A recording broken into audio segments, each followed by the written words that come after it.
Welcome back to the Deep Dive.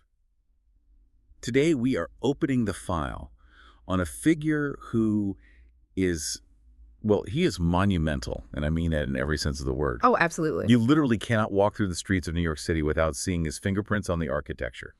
And you definitely can't look at the history of the American economy without running headfirst into him. It is hard to overstate his impact. We are talking about Cornelius Vanderbilt, The Commodore. the Commodore himself. To most people, he is just a name on a university or, a statue outside a train station. But if we really dig into the records, the biographies, the business ledgers, the court transcripts, we find a man who fundamentally reshaped the geography of the United States. And the corporate economy. He basically invented a certain kind of American capitalism. He really did. For better or for worse. I want to start with the scale of the wealth because I think it really sets the stakes for everything else. When he died in 1877, his estate was valued at $105 million. Right. And that number can be deceptive. It can. Because in today's world of tech billionaires and trillion-dollar market caps, you might hear $105 million and think, okay, that's rich, but is it that rich? But you can't just run it through a standard inflation calculator. That doesn't capture the reality of it. So how do we wrap our heads around it? The best way is to look at it as a share of the nation's gross domestic product, the GDP. If you take the percentage of the entire U.S. economy that he controlled in 1877 and you apply that same proportion to today's economy, well, the numbers get staggering. What are we talking about? Some economists estimate his fortune would be worth roughly $143 billion. Other calculations, depending on the metric you use, suggest it could be even higher. So on par with the biggest names today. Easily. But even that doesn't quite get it. At one point, it's believed he controlled $1 out of every $20 in circulation in the entire United States. Wait, say that again? 1 out of every $20? 1 out of 20. Think about that. The sheer liquidity, the power that gives you, it's almost unimaginable. That is absolutely wild. And the mission for us today is to figure out how he pulled that off. Because he didn't start with a trust fund. He wasn't born into some East Coast aristocracy. Not even close. So we're going to look at how an uneducated boy from Staten Island became a steamship tycoon, then a railroad tycoon, and along the way earned this dual reputation. And that is the central tension of his life, isn't it? It's what we need to explore deeply. Was he a captain of industry who built the essential infrastructure of the country, a visionary? Or was he a robber baron who bled the economy dry, who crushed his competitors without a shred of mercy? And the answer seems to be yes, he was both, right. Often on the same day. Precisely. And what makes it so fascinating, to me at least, is the contradiction in his career arc. Here's a man who spent the first half of his career fighting monopolies. Literally fighting them. In court, on the water. Right. Battling against government-sanctioned exclusivity to break open markets for everyone. And then he spends the second half of his career trying to build one of the largest, most powerful monopolies the world had ever seen. So he was the rebel until he won, and then he became the empire. In a nutshell, yes. He was the insurgent who became the incumbent. It's an incredible story. Okay, let's unpack this. Let's go back to the very beginning. Section 1, the ferryman's hustle. Where does the Vanderbilt story actually start? Because Vanderbilt sounds so grand and aristocratic now, but it didn't start that way. No, not at all. It's very humble. It starts on Staten Island, New York in 1794. Cornelius was born to a family with deep Dutch roots. Right, the name itself is Dutch. It is. His ancestor, Jan Artsen, came from a little village in the Netherlands called De Bilt. So Vanderbilt literally means from the built. And over time, that just smushes together into the Americanized Vanderbilt. Correct. Now, his father, also named Cornelius, was a ferryman and a farmer. The historical record suggests the father was a hard worker, but not particularly ambitious. He was content. Which is not a word you would ever use for our Cornelius. Never. The younger Cornelius was wired completely differently. He wasn't interested in farming. He certainly wasn't interested in schooling. He actually quit school at age 11. 11 years old. That is young. Yeah. I mean, even for the late 18th century, that feels significant. It was. He had almost no formal education. He was barely literate for much of his young life. His spelling was atrocious, effectively phonetic. You look at his letters and you can almost hear him sounding out the words. So he couldn't read a classic novel, but he could read other things. Oh, he could read the things that mattered for his business. He could read the tides, the currents, and the winds of New York Harbor better than anyone else. He went straight to work on his father's ferry. And this is where we see that drive, that relentless energy appearing almost immediately. And this is where we get the famous story, which feels almost like a myth at this point, about how he got his start as an owner. Every tycoon seems to have a borrowed a dollar story. It's a classic piece of American folklore, this one. The story goes that at age 16, he wanted to buy his own boat, a periauger. A periauger. Okay, you have to tell me what that is. It sounds very exotic. It's not as fancy as it sounds. It's a flat-bottomed, two-masted sailing vessel. They were all over the harbor at the time because they were stable and could carry a lot of cargo or passengers. Not glamorous, but very practical. Got it. So he wants his own periauger. The legend says he borrowed $100 from his mother, Phoebe Hand, to buy a boat he named the Swiftsure. And the deal was she'd give him a loan, but he had to clear, plow, and seed an 8-acre rocky field on his own. A supposedly impossible task. But the sources suggest it might not be quite that simple, right? Right. The first published account of his life, which came out way back in 1853, during his lifetime, suggests the boat actually belonged to his father, and they split the profits. It's a bit more of a family business arrangement. Which makes sense. But the other story is better. The other story is much better. But I think the key insight isn't the accounting, whether it was a loan or a partnership. It's the attitude. He was working so hard, pushing so fast, undercutting his rivals' prices, that other captains in the harbor started calling him the Commodore. And it wasn't a compliment. It was a joke. They were mocking him. Yes, initially. Imagine a rough, barely literate 16-year-old kid barking orders, taking his boat out in storms that grounded the older sailors, acting like he was commanding a naval fleet. They called him Commodore to tease him. Look at the little Commodore over there. Exactly. But the nickname stuck. And eventually, it wasn't a joke anymore. It became a title of respect and, frankly, a title of fear. I love that. He basically rebranded himself through sheer force of will. He owned the insult until it became a title. He did. And he moved just as fast in his personal life. He didn't wait around to start a family either. No, at age 19, he marries his first cousin, Sophia Johnson. Which, again, was much more common at the time. Different times, for sure. But Sophia is a crucial and, I think, often overlooked part of this early success story. She's not just a footnote. She is absolutely essential. While Cornelius was out on the water, obsessively reinvesting every penny of profit into more boats and business ventures, Sophia was running the domestic and economic engine at home. And they had a huge family. A massive family. 13 children in total, 12 of whom lived to adulthood. That is a small army to support. And that costs money. Serious money. It does, and the sources say that when they moved to New Brunswick, New Jersey for one of his business ventures, Sophia operated a very profitable inn called Bologna Hall. It was known for its food, its cleanliness, and the proceeds from that inn were used to feed, clothe, and educate those 12 children. So wait a minute, she was covering the overhead of the entire family with her own business. That's the crucial part. This is a huge strategic advantage for him.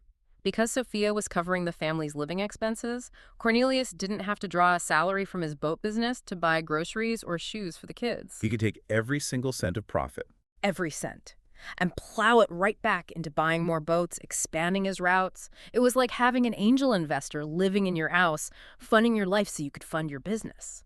That puts a whole new spin on the self-made man narrative. Mm-hmm. He had a partner who was effectively subsidizing his capital expenditure from day one. Precisely. And that capital accumulation, that ability to reinvest everything, allowed him to make his first really big pivot.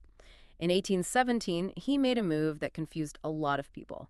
He stopped working for himself and went to work for a man named Thomas Gibbons. This is section 2, the monopoly breaker.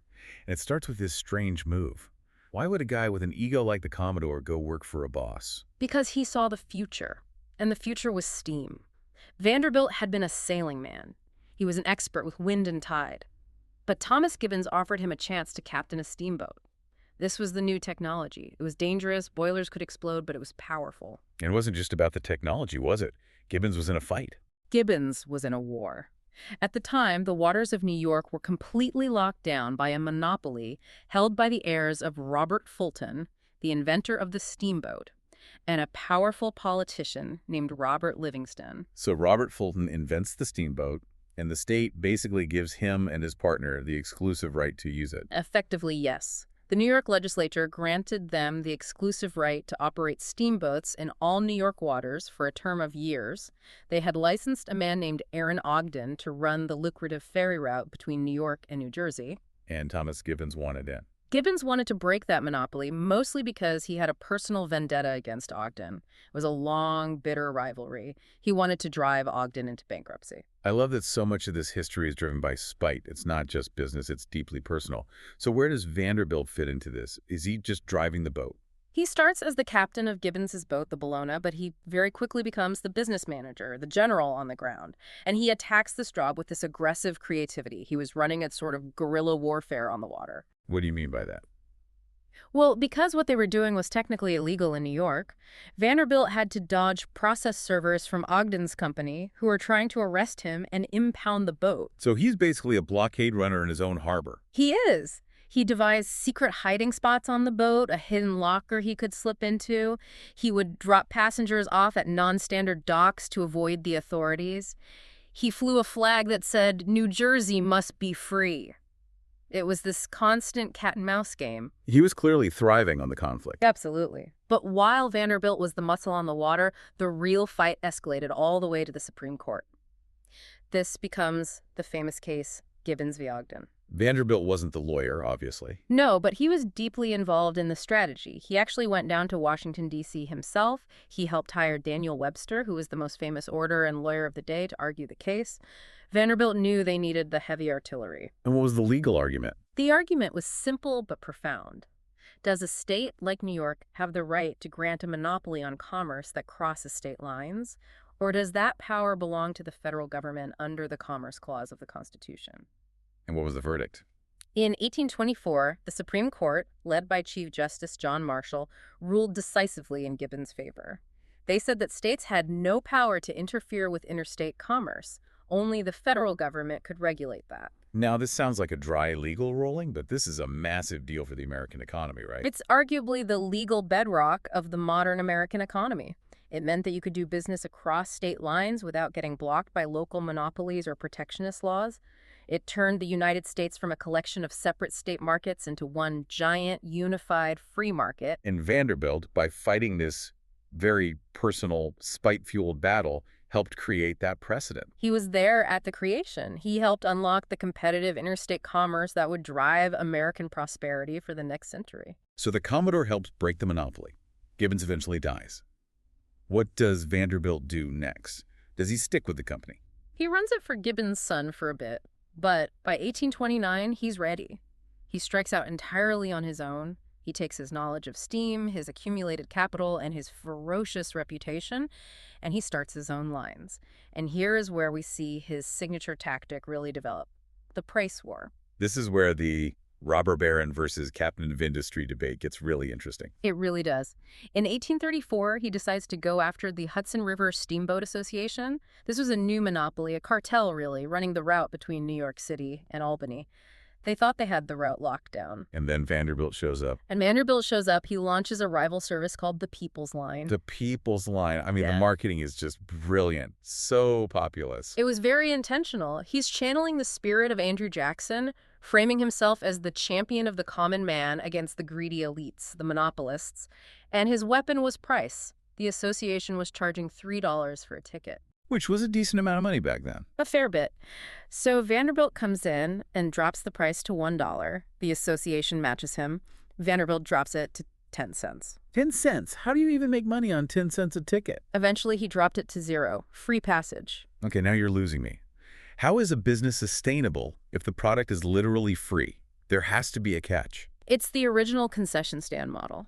He packed the boat with people who were thrilled to ride for free, but he charged them for the food and drinks sold on board. Oh, that's clever. He made a profit on the huge volume of food sales, while the competition, who had high overhead, fewer passengers, and no real food strategy, was just bleeding cash on every trip. That is genius and absolutely brutal. It destroyed the association's margins. They couldn't compete.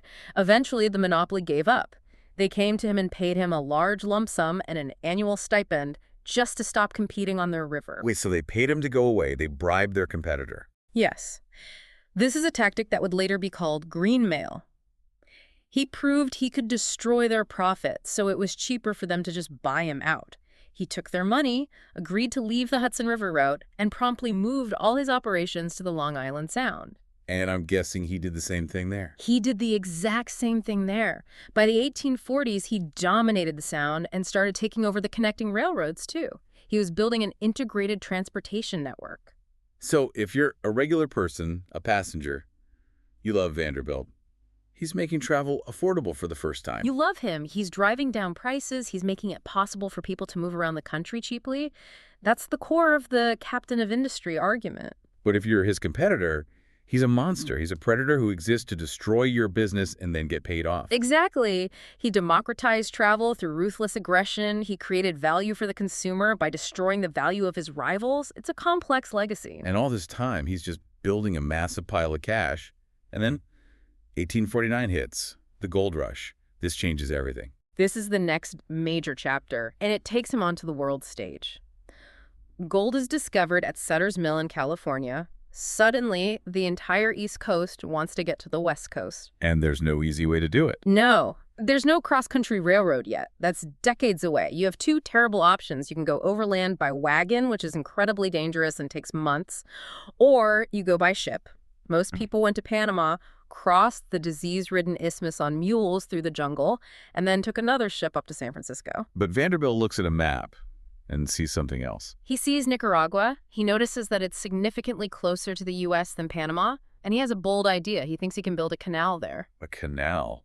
Long before the Panama Canal was even a serious proposal. Yes. He actually got a charter from the Nicaraguan government to build one, but the engineering challenges were immense, and more importantly, the funding wasn't there yet.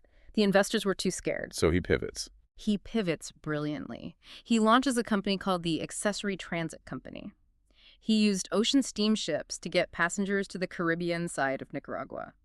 Then they would take smaller, custom-built steamboats up the San Juan River and across the vast Lake Nicaragua. Then a short 12-mile carriage ride on a road he built to the Pacific Ocean and another one of his ships up to San Francisco. Was it faster than the Panama route? It cut 2 days off the journey and was significantly cheaper. He absolutely cornered the market on gold rush travel. The sources say he was personally making over $1 million a year in 1850s money just from this one route. $1 million a year. That's an astronomical sum. It made him one of the richest men in America. And this is where we get into some serious international intrigue. Because while Vanderbilt is making this fortune, he decides to take a victory lap. A big one. He does. In 1853, he built a massive steamship yacht called the North Star. It was 270 feet long, larger than many Navy vessels. He packed up his entire family, and even his pastor, and took them on a grand tour of Europe. It was this unprecedented display of American wealth. He was showing off to the monarchies of Europe. But while the cat's away, the mice will play. His partners in the Accessory Transit Company men he trusted, Charles Morgan and Cornelius Garrison, conspired against him while he was gone. They manipulated the stock, they forged board meeting minutes, and they denied him the payments he was owed from the company. They basically stole it from him while he was meeting with the Tsar in Russia. Oh, that is a big mistake. Yeah. You do not steal from the Commodore. No, you do not. When Vanderbilt returned and found out what had happened, his response was just legendary. He didn't scream or shout. He wrote a letter to them. It's one of the most famous letters in American business history. What did it say? It was short and to the point. It read, "Gentlemen, you have undertaken to cheat me. I won't sue you, for the law is too slow. I'll ruin you. Yours truly, Cornelius Vanderbilt." That gives me chills. The law is too slow. I'll ruin you. And did he? He absolutely did. He didn't sue. He launched a rival steamship line to California, via Panama this time. He slashed prices again, bleeding their profits until their stock was worthless. But the conflict in Nicaragua got even messier. And this is where a guy named William Walker enters the picture. Yes, this is the part of the story that just sounds like a crazy action movie. Who is William Walker? William Walker was an American filibuster. Now, in the 19th century, that word didn't mean talking for a long time in the Senate. It meant a private military adventurer, a mercenary leader. Okay. Walker took a small mercenary army to Nicaragua, got involved in a civil war, and essentially took over the government. He declared himself president of Nicaragua. You just took over a country, an American citizen. Briefly, yes. It was part of this whole manifest destiny ideology. And Vanderbilt's old rivals, Morgan and Garrison, they saw an opportunity. They bribed Walker. They gave him cash and logistical support. In exchange, Walker annulled Vanderbilt's original charter and seized all of his boats and properties in Nicaragua. So now Vanderbilt has lost his company to a military dictator who is being bankrolled by his business enemies. Exactly. Most businessmen would just write off the loss at this point. It's a foreign country. There's been a military coup. What can you do? But this is Cornelius Vanderbilt. So he declares his own private war. He tried to get the U.S. and British governments to intervene, but they were hesitant to get involved. So Vanderbilt went rogue. What did he do? He partnered with the government of Costa Rica, which was already fighting Walker's regime. Vanderbilt then sent a secret agent, a tough, resourceful guy named Sylvanus Spencer, to lead a raid. A raid, like a special forces operation. Very much so. Spencer knew the river. He knew exactly where the steamboats were docked. He led a small unit of Costa Rican commandos up the San Juan River. They moved by night, and they captured the steamboats one by one, often without firing a shot. Why capture the boats? Why not just attack Walker's army directly? Logistics. It's always about logistics with Vanderbilt. He knew that Walker's army relied on a steady stream of fresh recruits and supplies coming from the U.S. Those recruits traveled on those very steamboats. Ah, so by capturing the boats. He cut off Walker's supply line completely. No more recruits, no more ammunition, no more food. He strangled the regime from the river. He didn't attack the army, he attacked its supply chain. He did. Walker was isolated, and eventually his government collapsed. He was driven out of Nicaragua. Vanderbilt, a private American citizen, effectively defeated a foreign government using logistics and business strategy. That is unbelievable. It really highlights that for Vanderbilt, transportation wasn't just about moving people from A to B. It was about power. If you control the bottleneck, you control the outcome. Exactly right. And in a final ironic twist, even after winning, he decided the Nicaraguan route was too politically unstable. So, ever the pragmatist, he switched his focus, took over the Panama monopoly, and forced the existing Panama lines to pay him a massive monthly non-compete fee just to stay out of the market. So he was getting paid not to work. The ultimate passive income, a masterstroke. Okay, so this brings us into the 1860s. The Civil War breaks out. Vanderbilt is getting older now. He's in his late 60s. How does the war affect him and his empire? It was a period that brought out a strange mix of patriotism and ultimately profound personal tragedy for him. In 1861, at the start of the war, the Union Navy was scrambling for ships to blockade the South. Vanderbilt owned the largest and fastest steamship in the country, the Vanderbilt. He tried to donate it to the Union Navy. A very generous gift. You would think. But initially, the Secretary of the Navy, Gideon Welles, actually rejected it. He thought the ship was too large, too luxurious, and would be too expensive to maintain and operate with coal.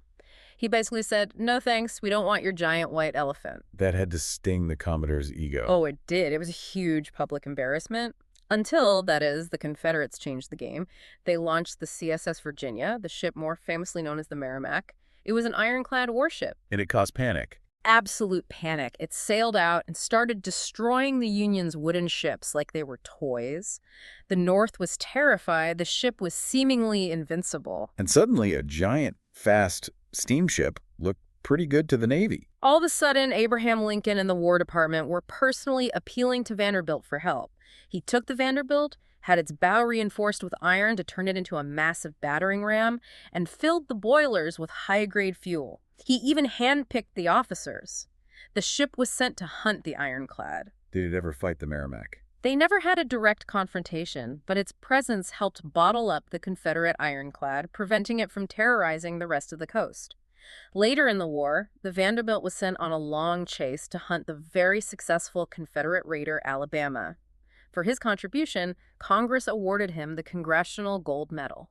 The highest civilian honor. It was. So he goes from being scorned by the Navy to being celebrated as a national hero. But you mentioned tragedy. This wasn't a triumphant time for him personally. No, it was devastating.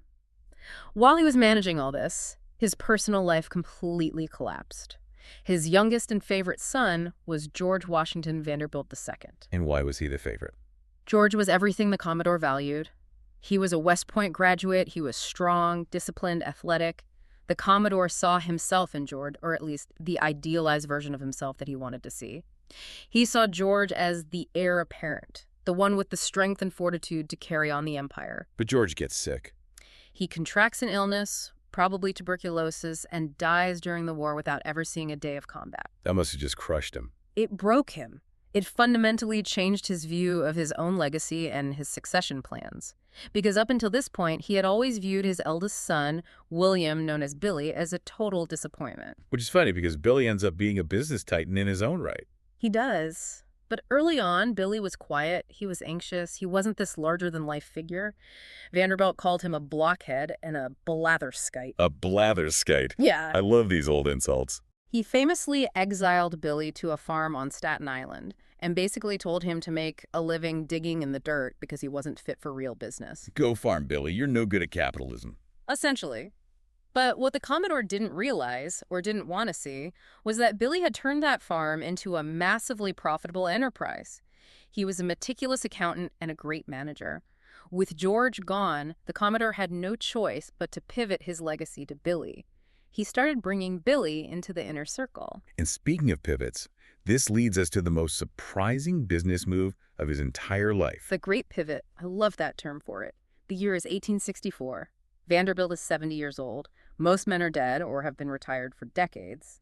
And Vanderbilt decides to sell his ships. All of them. His entire steamship empire. He's the undisputed king of steamships. Why would he sell? He saw the future again, and the future was rail. He realized that while ships were profitable, the railroads were the essential arteries of the coming industrial economy. They could run year-round, they were faster, they could go places ships couldn't, so he started buying railroads. At 70 years old. That's like a tech billionaire today deciding at age 70 to switch from software to, I don't know, asteroid mining. It's a completely different industry with different rules. It was a massive, massive risk, and he started with a railroad that Wall Street considered absolute garbage, the New York and Harlem Railroad. Why was it considered garbage? It didn't go anywhere important, really. It didn't connect to a major city like Chicago or Albany. It just went north from Manhattan into the countryside. It was seen as a little commuter line for farmers. Worthless. But Vanderbilt saw something nobody else valued enough. He saw one thing. The charter. What was so special about the charter? It was the only steam railroad that had the legal right to enter the center of Manhattan. Its tracks ran down 4th Avenue, which is now Park Avenue, all the way to 42nd Street, and even further south at the time. Location, location, location. Precisely. As the city grew and became more dense, the government banned noisy, dirty steam locomotives in the lower parts of the city. But the Harlem Line had this grandfathered-in right-of-way. It was the only driveway into the biggest house on the block. So if any other railroad wanted to get their passengers or freight into the heart of the city? They had to connect to his tracks and pay him for the privilege. He leveraged this position brilliantly. He forced a merger with the Hudson River Railroad. Then he went after the mighty New York Central, which ran all the way to Buffalo and the Great Lakes. By 1870, he merged them all into the New York Central and Hudson River Railroad. It was one of the first giant corporations in U.S. history. A behemoth. But it wasn't all smooth sailing on the rails. We have to talk about the Erie War. This is a legendary story in the history of finance. Oh, the Erie War is fantastic. It's a clash of titans. It was Vanderbilt versus 3 of the most notorious speculators of the era, Daniel Drew, Jay Gould, and James Fisk. And what was the conflict over? Vanderbilt wanted to control the Erie Railway to complete his monopoly on all rail traffic into New York City, so he started doing what he did best, buying up all the stock to corner the market. Can you explain a corner for those of us who aren't day trading 19th century stocks? A corner is when you buy up so many of the available shares of a company that anyone who has shorted the stock, that is, bet that its price would go down, is forced to buy the shares back from you at whatever exorbitant price you decide to set. Vanderbilt was trying to buy everything. So his plan was just to buy the majority of shares.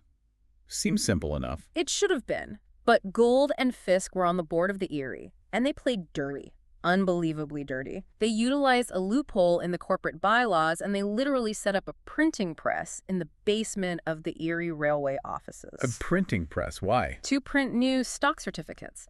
Thousands and thousands of them. As fast as Vanderbilt was buying shares on Wall Street, Gould and Fisk were printing new, unauthorized shares and secretly dumping them into the market for Vanderbilt's brokers to buy. This is what's called watering the stock. Exactly. The term comes from the old rancher's trick of forcing cows to drink tons of water right before weighing them for sale, so they seemed heavier and more valuable. Gould was diluting the value of the company. Vanderbilt was pouring millions of dollars into buying what he thought was a limited supply of stock, but the supply was effectively infinite. So he's pouring millions into a bucket with a giant hole in the bottom. A hole that's getting bigger every minute. He eventually realized what was happening. He supposedly said, if this printing press keeps going, I'll be broke. He finally stopped buying. but he had lost a fortune, millions and millions of dollars. That sounds completely illegal. It was murky. It was definitely unethical. Vanderbilt sued, of course. But Jay Gould wasn't done. He took a suitcase filled with $500,000 in cash, an insane amount of money, up to Albany. He bribed the key members of the New York State Legislature to pass a law that retrospectively legalized the stock they had illegally issued. Wow. He didn't just break the law, he bought a new one. He did. It was the robber baron era in its most naked form. Vanderbilt eventually recovered some of his money through settlements, but he never conquered the Erie. It was the one time he really got outmaneuvered by rogues who were even more ruthless than he was. But he still had his New York Central Empire, and he left a huge physical mark on the city from that. A massive mark. In 1871, he opened the Grand Central Depot on 42nd Street. It was the predecessor to the Grand Central Terminal we know today. But here is the key infrastructure move. To make it all work, he decided to sink the tracks on 4th Avenue. Sink them, as in put them underground. Yes. He put them in a massive trench and then covered them up, creating the Park Avenue Tunnel. If you've ever been to New York, the reason Park Avenue is so wide and grand and valuable today is because Cornelius Vanderbilt buried the noisy, smoky trains underground. He literally created the geography of modern Midtown Manhattan. It's incredible how one person's business decision can shape a city for 150 years. So let's look at the man himself in these later years. He's unbelievably rich. Does he live like a king? You know, it's surprising, but no. He lived at 10 Washington Place in Greenwich Village. It was a large, nice townhouse, but it was modest compared to the insane palaces his grandchildren would build a few years later. He wasn't into high society. Not at all. He didn't go to the opera. He didn't collect fine art. He thought it was all a waste of time. He cared about his business, and he cared about racehorses. Horses? He loved trotting horses. That was his passion. In his late 70s, he would take his carriage out to Harlem Lane, which is now St. Nicholas Avenue, and he would race against other drivers. This old man, this billionaire, tearing down the road, whipping his horses, challenging anyone to a drag race. That is a great image, the billionaire drag racer. And he had a new wife by this point, didn't he? Yes. His first wife, Sophia, died in 1868 after a long illness. The Commodore was heartbroken for a bit, but in 1869, he married Frank Armstrong Crawford. Frank was a woman's name. It was in this case. She was a much younger cousin from Alabama. She was in her 30s while he was in his late 70s. And the sources say she had a pretty big influence on him in his final years. A huge influence. She was very religious and socially conscious. She really worked to soften his rough edges. And she, along with a connection to a Methodist bishop named Holland McTayer, convinced Vanderbilt to make the only major philanthropic gift of his entire life. This would be Vanderbilt University. Correct. He gave an initial gift of $1 million to found a university in Nashville, Tennessee. The idea was that it would help heal the sectional wounds of the Civil War. A northern tycoon funding a major southern university. It was meant as a gesture of reconciliation. That's a nice part of his legacy. But we have to talk about the family drama. Because when you have 13 kids and $100 million, things get complicated. We mentioned Billy, who he finally came to see as capable. What about the others? Well, there was his other surviving son, Cornelius Jeremiah Vanderbilt. The Commodore considered him a complete wastrel. A wastrel? Another great 19th century insult? What was his issue? Cornelius Jeremiah was a compulsive gambler. He was also epileptic, which in those days carried a terrible stigma. He was constantly borrowing money, using the famous family name to run up huge debts all over town. He would write bad checks. The Commodore had a very difficult, cold relationship with him. He basically kept him on a tiny allowance just to keep him out of jail and stop him from embarrassing the family. And his 9 daughters. He provided for them, he bought them all nice houses, but he was very much a man of his time. He did not view women as potential managers of his empire. He had this core belief that the fortune had to be kept intact in one piece to remain powerful. It couldn't be split up. And this becomes the crux of the final battle of his life. The will. The biggest battle of all. Okay, take us to the end. It's January 4th, 1877. The Commodore dies. He dies at age 82, basically of exhaustion and chronic disorders he'd had for years. The estate is valued at $105 million. The entire country, the newspapers, they're all waiting breathlessly to see where this unprecedented fortune goes. And when the will is read, it's a bombshell. It's a shockwave. 95% of the entire wealth went to one son, Billy, and by extension to Billy's 4 sons. 95%. Yeah. To one son out of all those children. Yes. The 9 daughters received comparatively small amounts. around $250,000 to $500,000 each, which was a lot of money in 1877. You could live like a king on that, but it was a pittance compared to the total. Cornelius Jeremiah, the wastrel, got the income from a small trust fund, but no capital. Billy got the keys to the entire kingdom. I can't imagine the siblings took this well. Not at all. They sued. And this trial was an absolute spectacle. It was the O.J. Simpson trial of the 1870s, front page news every single day. They sued on the grounds that the Commodore was of unsound mind when he wrote the will. And their main argument was interesting. It was wild. They argued he was under the influence of spiritualists. Spiritualists, you mean? Yeah. Mediums and ghosts. Yes. In his later years, after Sophia died, Vanderbilt had become very interested in mediums and seances. It was a popular craze at the time. The lawsuit alleged that Billy had conspired with and bribed a spiritualist named Mr. Stoddard. What was the claim? The claim was that during a seance, a spirit, claiming to be the Commodore's deceased wife, Sophia, appeared and told him that Billy was the only trustworthy one, the only son capable of handling the great fortune. So the argument was that Billy used a fake ghost to manipulate his senile father into giving him all the money. Exactly. The siblings' lawyers painted this picture of a senile old man, terrified of death, taking financial advice from ghosts that were being paid off by his son. That is just incredible. The ghost told me to leave all the money to Billy. Did the court buy it? It never got to a final verdict. The trial dragged on for over a year, and it was deeply humiliating for the family. It was airing all their dirty laundry in public, the Commodore's affairs, his volcanic temper, his eccentric health beliefs. And Billy just wanted it to end. Billy, being the pragmatist, knew this was destroying the family's reputation, so he settled out of court. He gave the siblings a bit more cash, an extra $200,000 here, a bigger trust fund there to make them all go away. But he kept the bulk of the fortune. The empire remained intact, just as his father had wished. So in the end, Billy wins. The Commodore's gone. What is the final legacy here when we step back and look at the whole picture? It is so complicated. On one hand, you have the pure robber baron narrative. He crushed his competitors without remorse. He manipulated markets. He operated with a ruthlessness that would be, highly illegal today.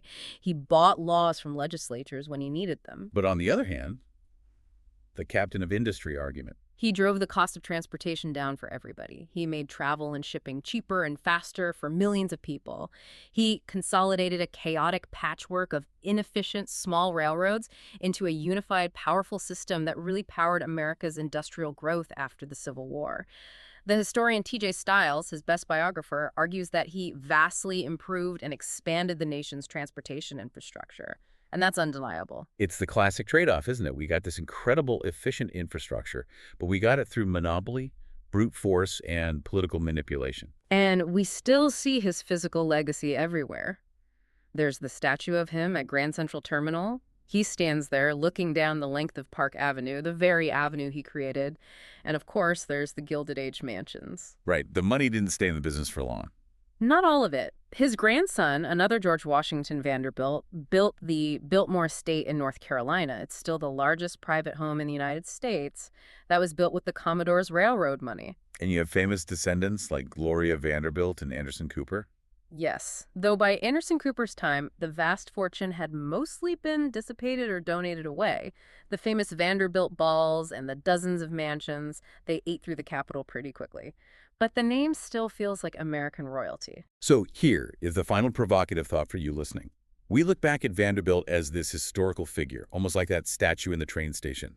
But think about the power he actually wielded. He was a private citizen who could effectively declare war on a country, who could hold the entire U.S. economy in the palm of his hand. In today's world of tech giants and global billionaires, are we seeing a return to the age of the Commodore? Do our modern tycoons have that same kind of geopolitical power? It is a question worth asking, I think. The technology changes, it goes from steam to silicon, but the fundamental dynamics of power, wealth, and influence, those might be timeless. Something to mull over next time you're walking through Grand Central. Look up at that statue and ask yourself, who is really running the show? Thanks for listening to The Deep Dive. We will catch you next time.